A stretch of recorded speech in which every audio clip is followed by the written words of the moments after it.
Now, it's been a while since we've featured the asinine content of alleged comic John Oliver. Here he is encouraging people to harass ICE agents. I absolutely love that woman said, "I came to bother ICE." Because that seems reasonable to me. If ICE can show up and bother some guys at their roofing job, then bystanders should be able to bother ICE at their state-sanctioned kidnapping job. It is only fair. Joining me now is filmmaker and commentator Ami Horowitz. Ami, ICE agents are having their lives threatened. They are having to cover their faces to protect themselves and their families. And we've got a alleged comic, encouraging leftists to confront and harass these agents doing their job.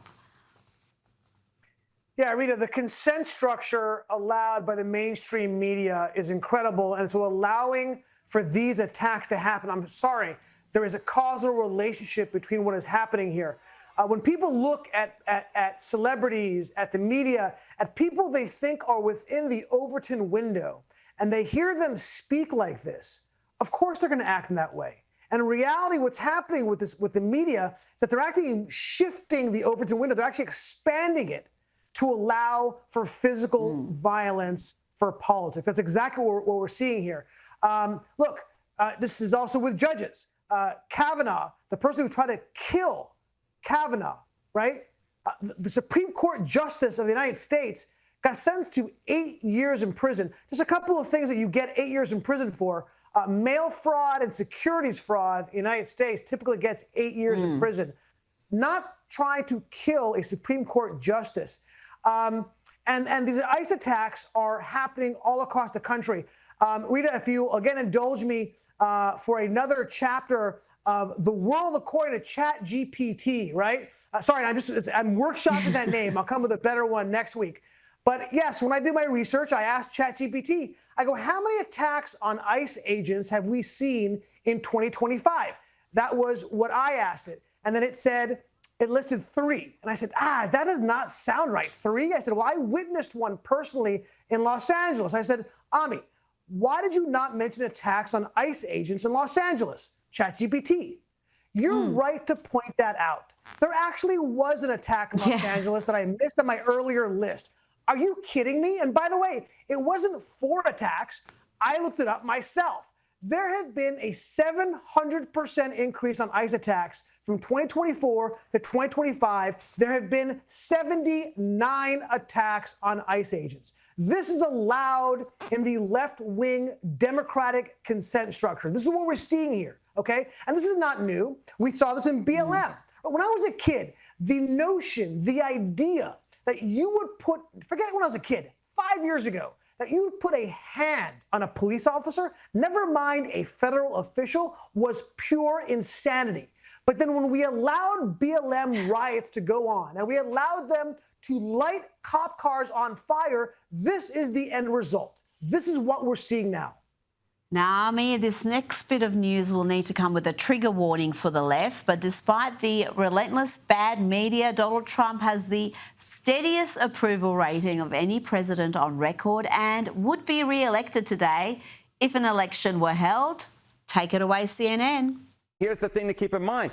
This was good enough to get Trump reelected back in 2024. And Donald Trump is basically at the same point here right now, which I think would surprise a lot of folks, especially a lot of folks on the left who very much disagree with a lot of what Donald Trump has done. Is Trump doing what he promised in the 2024 campaign? Yes, 52%. The majority of Americans say that Donald Trump is doing what he promised compared to 48% who said no. So what essentially is going on here is the voters expected all of this from Donald Trump. The majority did, and that is why his favorable rating simply put has not really moved all that much compared to where it was a year ago. Trump is basically doing what the American people thought that he was going to do. Indeed, if you look at the numbers, Trump has basically the steadiest favorable rating this much through a presidency of any president on record, and it's basically where he was a year ago, good enough to get him reelected. Ami, that's all very interesting, but what do you think is going to happen in the midterms?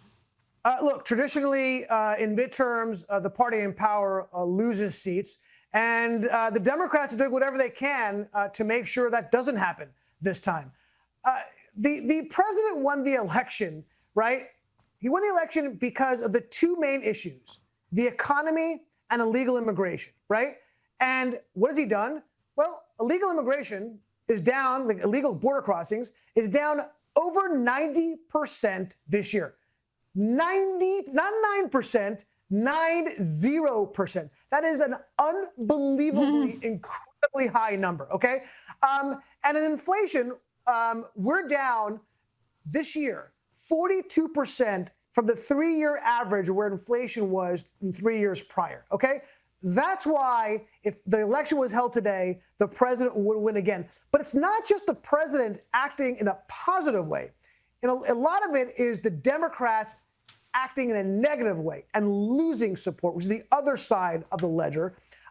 Look, when they continue to take the wrong side of 80-20 issues, right? We talked about it before. We'll continue talking about it going forward. When they are shutting down the government, in no small part because they want illegal aliens to get government-funded health care, that's a problem for your party. When you're a party calling for cashless bail, allowing people who've committed crimes back into the cities to commit more crimes, that is a problem for your party. So, yeah, that's why you're seeing those numbers here. And I'm not sure that the midterm election history will repeat itself. Now, President Trump and Canadian Prime Minister Mark Carney have met to negotiate a trade deal, and the president had the room in stitches with this line. He's a good man. He does a great job, and he's a tough negotiator. So then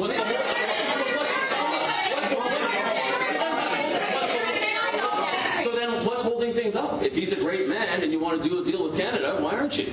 Because I want to be a great man, too. Thank you very much. Thank you, everybody. That could have been good. I think you got that one. That could have been good.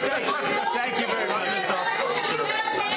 And it was a love-in with the Canadian Prime Minister calling Donald Trump a transformative president.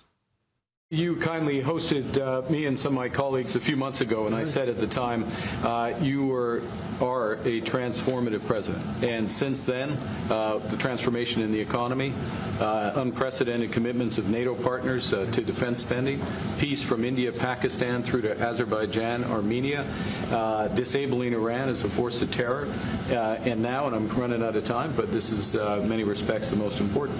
The merger of Canada and the United States. That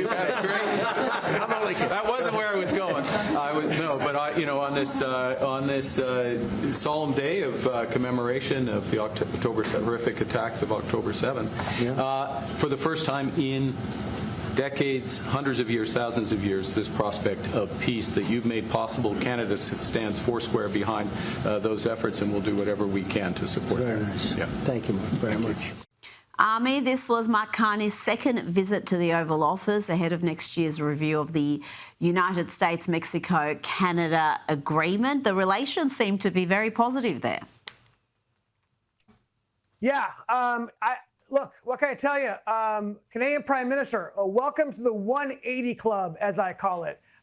Joining Merz from Germany, Keir Starmer of England, even crazy Lulu da Silva said he had a great positive call with President Trump. I think, look, Mark Carney did a great job listing all or just a number of his foreign policy accomplishments. Maybe he, like others, maybe they smell a Nobel Peace Prize coming and want to get on that train as fast as possible. Look, these ultimately are politicians, right? And when they see, particularly when it comes to the foreign policy arena, but also the economic arena, when they see the success after success after success of the United States in the foreign policy world under the leadership of Donald Trump, I think they want to get aboard that. I think they want to be part of that. So, yeah, I think I chalk that up to he's just following the line of success, and I think that's where it leads us.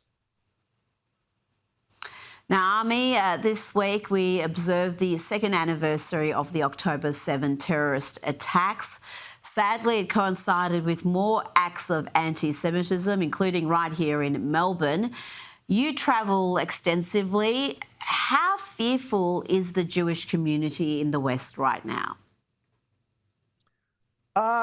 Fearful. Look, the reality is that there have been fear in the Jewish community, attacks in the Jewish community since Jews first walked this earth, right? That's the reality of the situation. And obviously, we are now in a particularly acute situation across the globe, not just with our co-religionists in Israel. Yeah, look, we just had a series of holidays for Jews around the world, right? Rosh Hashanah, Yom Kippur, we call it the high holidays. And it's very striking that, and this is not new, it's been like this for many years, that in order to go pray to God, you have to walk through levels of security at every single synagogue that exists in the world. And I'm not talking about just in Israel or even in Europe, but here in the United States. Look, for years I did volunteer security for my synagogue because it was necessary. It's part of the line item expense synagogues have is security. It's shameful. It's sad that we have to live with this. It is shameful, Ami, and it's evident right here in Australia, in a country like Australia that's so peaceful and prosperous and harmonious. You look at the Jewish schools, the synagogues, the security they have is akin to what you see at the airport. Ami Horowitz, thank you so much for your time tonight.